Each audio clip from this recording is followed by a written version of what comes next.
The new Cold War brewing between Russia and the West actually had a dry run 6 years ago in another former Soviet republic, Georgia. And many of the issues that played out there are the same as what we're seeing today in Ukraine. Here is a look at what happened in Georgia.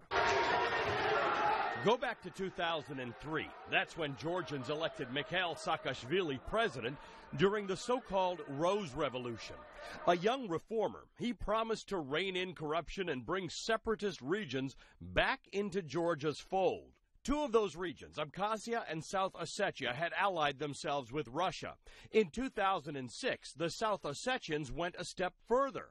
They voted for independence in a referendum that Saakashvili denounced as illegal, but that the Russians accepted. 2 years later, George W. Bush started lobbying his NATO allies to admit Georgia and Ukraine into the Western military alliance. That angered Moscow. So when Saakashvili unleashed his military on South Ossetia in a bid to retake it, Russian troops invaded. Russian tanks cut off Georgia's main east-west highway. Russian jets bombed Georgia's main port city, Poti. And Russian troops advanced to the outskirts of Georgia's capital, Tbilisi. They only stopped when French mediation ended the conflict. In just 5 days of fighting, 1,000 people died, and another 130,000 were displaced from their homes.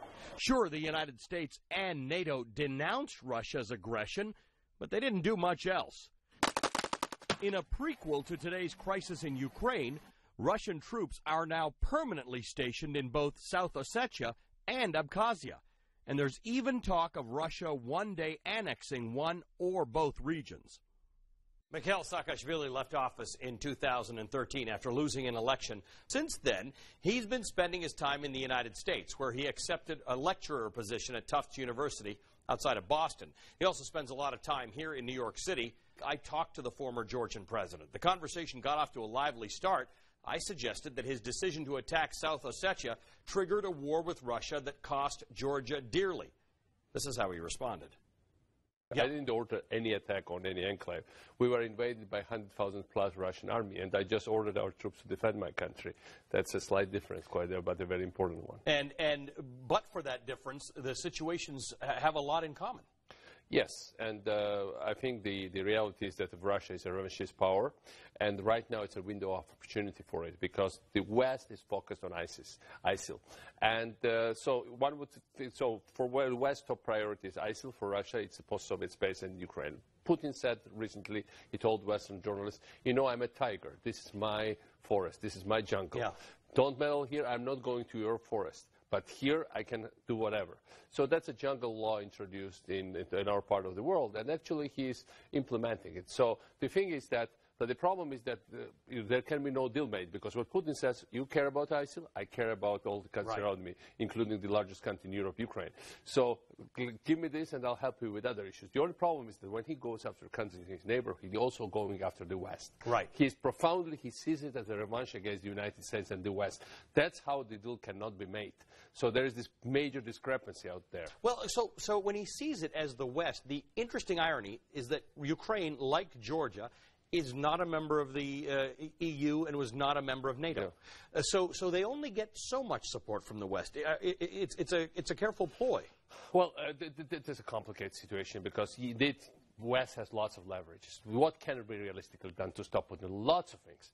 Well, these sanctions start to work, but reality, oil price is key to the whole situation. If the West can implement lower or keep the oil price at the level where it is, or even bring it a little bit lower. Right. If it stays, it goes to 60, Putin is dead. If they go after Putin money, Putin is about his corrupt income. There are billions of Putin's personal money in Western banks. There's something done already in America. If they should go ahead with that, that's the second important thing. And they should arm Ukraine and other countries. Ukraine is a large country. It has big population. It can defend itself, but it needs to be armed. Now, Chuck Hagel is leaving, and Chuck Hagel was one of the principal architects. He wrote a report back in 2008 after Georgian-Russia war, where basically he was one of the early advocates of the reset policy.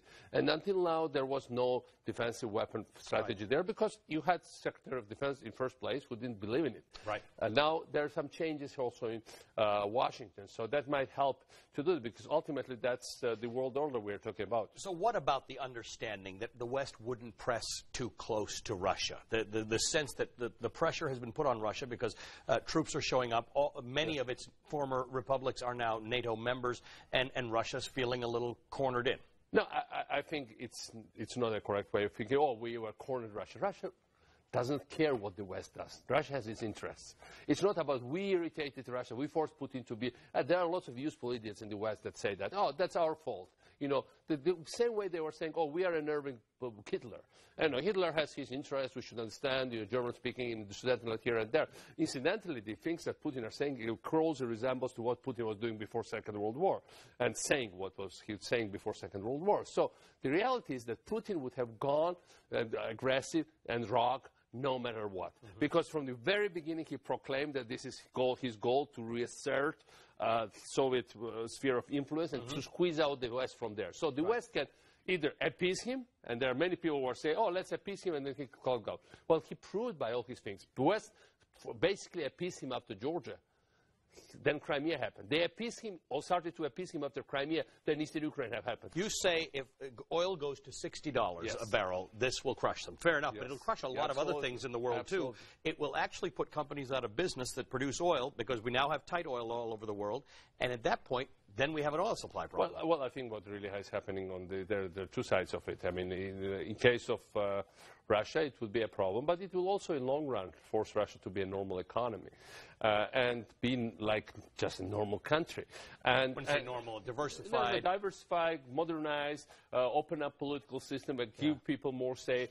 And basically, the whole thing is that this also is a result of shale gas and shale oil boom, and that also, but in case of the United States, relocate some industries back to the U.S. So it has lots of pros. But again, going back to the situation, today just Putin is on the offensive. Today it went almost unnoticed because unfortunately there's pro-Russian government in Georgia that didn't make much fuss about it, that basically they made this deal to annex, de facto annex to very important, strategically very important territory in Europe, Abkhazia. It's a 230 kilometers of Black Sea coast, seaports, oil there, amazing place. Very important place for Georgia, but it's also very important strategically for Europe. Just today, Putin, with not much ado about it, quietly signed so-called deal with the leadership of Abkhazia to annex it. Why does he dare to do this? Because he thinks they didn't call it an annexation deal. They said it's a military... Look, they moved their troops 230 kilometers from the depth of Georgian territory.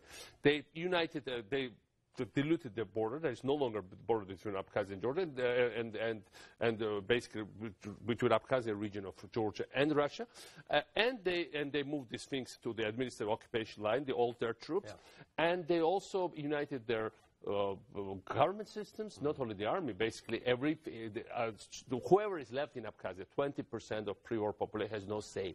They've been sidelined, and this is Putin now openly pulling up these things. He did some kind of coup before that to put in place FSB guy, Russian Security Services guy, this Mr. Hajimba, and basically now took over with the silent acquiescence or inaction from Tbilisi. And of course, Europeans didn't want to have extra headaches, so they didn't.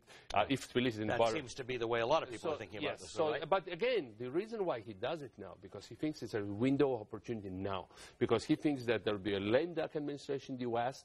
There is this thing with no majority in Congress, that ISIL is diverting all the resources, and the Europeans are kind of hesitating. I think he's mistaken, but we should be aware of next serious escalation, which he's up to, for sure.